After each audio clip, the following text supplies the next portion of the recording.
ಎಲ್ಲಿ ಚಕ್ರವಿದೆಯೋ ಅಲ್ಲಿ ದಾರಿಯಿದೆ. ಈ ಮಾತು ಕೇಳೋದಕ್ಕೆ ಎಷ್ಟು ಸರಳ ಅಲ್ವಾ? ಆದ್ರೆ ಒಂದು ಸಾಮಾನ್ಯ ಸೈಕಲ್ ಒಂದು ಇಡೀ ಸಮುದಾಯವನ್ನೇ ಬದಲಾಯಿಸಬಲ್ಲದು ಅಂದ್ರೆ ನಂಬೋಕಾಗುತ್ತಾ? ಈ ಕಥೆ ಕೇಳಿದ್ರೆ ಖಂಡಿತ ಅಚ್ಚರಿಯಾಗುತ್ತೆ. ಪ್ರಶ್ನೆನೇ ಇದು.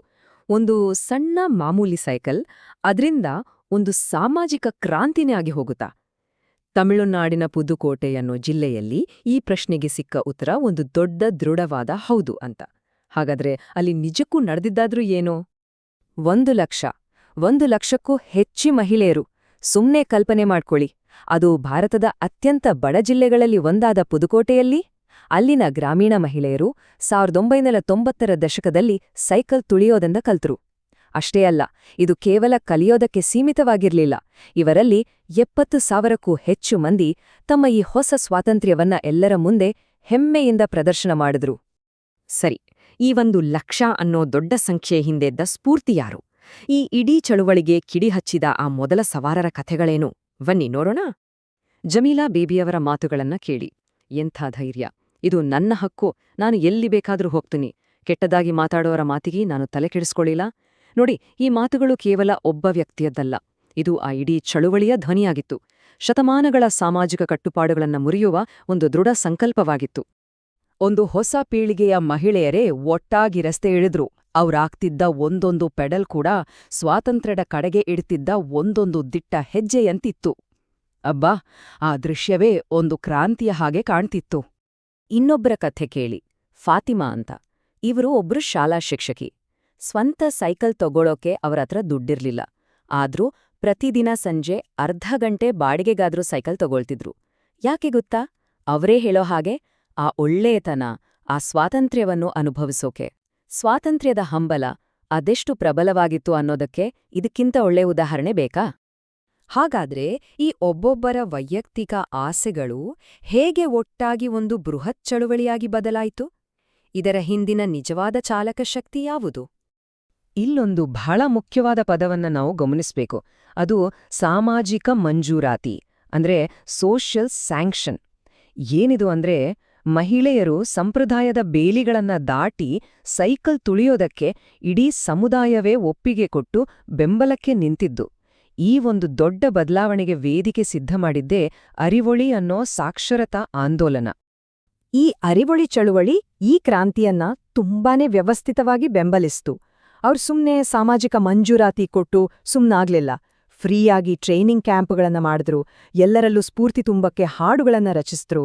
ಅಷ್ಟೇ ಅಲ್ಲ, ரொம்ப ಮುಖ್ಯವಾಗಿ ಸೈಕಲ್ ಓಡ್ಸೋ ಮಹಿಳೆಯರನ್ನ ಯಾರಾದ್ರೂ ಚುಡಾಯಿಸಿದ್ರೆ ಅವರಿಂದ ರಕ್ಷಣೆ ಕೂಡ ಕೊಟ್ರು. ಅರಿವೊಳಿ ಕಾರ್ಯಕರ್ತ ಮುತ್ತು ಭಾಸ್ಕರನ್ ಬರೆದ ಒಂದು ಪ್ರಸಿದ್ಧ ಹಾಡಿನ ಸಾಲು ಹೀಗಿತ್ತು: ಓ ಸೋದರಿ, ಬಾ ಸೈಕಲ್ ಕಲಿ, ಕಾಲಚಕ್ರದೊಂದಿಗೆ ಸಾಗು. ಇದು ಕೇವಲ ಒಂದು ಹಾಡಾಗಿರ್ಲಿಲ್ಲ, ಬದಲಿಗೆ ಎಲ್ಲರಿಗೂ ಒಂದು ಆಹ್ವಾನ, ಒಂದು ಕರೆ. ಬನ್ನಿ, ನಾವೆಲ್ಲ ಒಟ್ಟಾಗಿ ಮುನ್ನಡೆಯೋಣ ಅನ್ನೋ ಸ್ಪಷ್ಟ ಸಂದೇಶ ಇದಾಗಿತ್ತು. ಇಷ್ಟೆಲ್ಲ ಧೈರ್ಯ, ಸಂಘಟನೆ ಎಲ್ಲ ಮಾಡದ್ರಲ್ಲ, ಇದರ ಫಲಿತಾಂಶ ಏನಾಯ್ತು? ಈ ಸೈಕಲ್ ಚಕ್ರಗಳು ಅವರ ಬದುಕಿಗೆ ಯಾವ ರೀತಿಯ ಅದೃಷ್ಟವನ್ನ ತಂದ್ಕೊಡ್ತು? ಇದು ಕೇವಲ ಆರ್ಥಿಕವಾಗಿ ಅಷ್ಟೇ ಅಲ್ಲ, ವೈಯಕ್ತಿಕವಾಗಿಯೂ ದೊಡ್ಡ ಬದಲಾವಣೆ ತಂದಿತ್ತು. ಆ ಬದಲಾವಣೆ ಎಷ್ಟರ ಮಟ್ಟಿಗೆ ಇತ್ತು ಗೊತ್ತಾ? ಸೈಕಲ್ ಬರೋದಕ್ಕಿಂತ ಮುಂಚೆ ಈ ಮಹಿಳೆಯರು ಬಸ್ಗಾಗಿ ಗಂಟೆಗಟ್ಲೆ ಕಾಯ್ಬೇಕಿತ್ತು. ವ್ಯಾಪಾರ ಮಾಡೋಕೆ ದೂರ ಹೋಗೋಕಾಗ್ತಿರ್ಲೀಗ. ಪ್ರತಿ ಒಂದಕ್ಕೂ ಮನೆಯ ಗಂಡಸರ ಮೇಲೆ ಅವಲಂಬಿತರಾಗಿದ್ರು. ಆದ್ರೆ ಸೈಕಲ್ ಬಂದ ಮೇಲೆ ಅವರ ಸಮಯಕ್ಕೆ ಅವರೇ ಯಜಮಾನರಾದ್ರು, ತಮ್ಮ ವ್ಯಾಪಾರವನ್ನ ವಿಸ್ತರಿಸಿದ್ರು ಮತ್ತು ನಿಜವಾದ ಅರ್ಥದಲ್ಲಿ ವೈಯಕ್ತಿಕ ಸ್ವಾತಂತ್ರ್ಯವನ್ನ ಕಂಡುಕೊಂಡ್ರು. ಇದಕ್ಕೆ ಆರ್ಥಿಕವಾಗಿ ಏನಾದ್ರೂ ಪ್ರೂಫ್ ಇದ್ಯಾ ಅಂತ ಕೇಳಿದ್ರೆ ಖಂಡಿತ ಇದೆ. ಒಬ್ಬ ಸ್ಥಳೀಯ ಡೀಲರ್ ಹೇಳೋ ಪ್ರಕಾರ ಕೇವಲ ಒಂದೇ ವರ್ಷದಲ್ಲಿ ಲೇಡೀಸ್ ಸೈಕಲ್ಗಳ ಮಾರಾಟ 350% ಹೆಚ್ಚು ಜಾಸ್ತಿ ಆಯ್ತು. ಇದನ್ನ ಒಂದು ಟ್ರೆಂಡ್ ಅನ್ನೋಕ್ಕಾಗಲ್ಲ, ಇದೊಂದು ಆರ್ಥಿಕ ಕ್ರಾಂತಿನೇ ಸರಿ. ಆದರೆ ದುಡ್ಡು, ಆರ್ಥಿಕ ಲಾಭ ಅಷ್ಟೇ ಮುಖ್ಯವಾಗಿರ್ಲಿಲ್ಲ. ಎಲ್ಲಕ್ಕಿಂತ ದೊಡ್ಡ ಮತ್ತು ಗಾಢವಾದ ಪರಿಣಾಮ ಅಂದ್ರೆ ಅದು ಅವರಲ್ಲಿ ಮೂಡಿಸಿದ ಆತ್ಮವಿಶ್ವಾಸ ಮತ್ತು ಸ್ವಾಭಿಮಾನ. ಇನ್ಮೇಲೆ ಗಂಡ, ಅಪ್ಪ ಅಥವಾ ಅಣ್ಣ ತಮ್ಮಂದಿರ ಮೇಲೆ ಅವಲಂಬಿತರಾಗ್ಬೇಕಿಲ್ಲ ಅನ್ನೋ ಒಂದು ಘನತೆಯ ಭಾವನೆ ಬಂತು.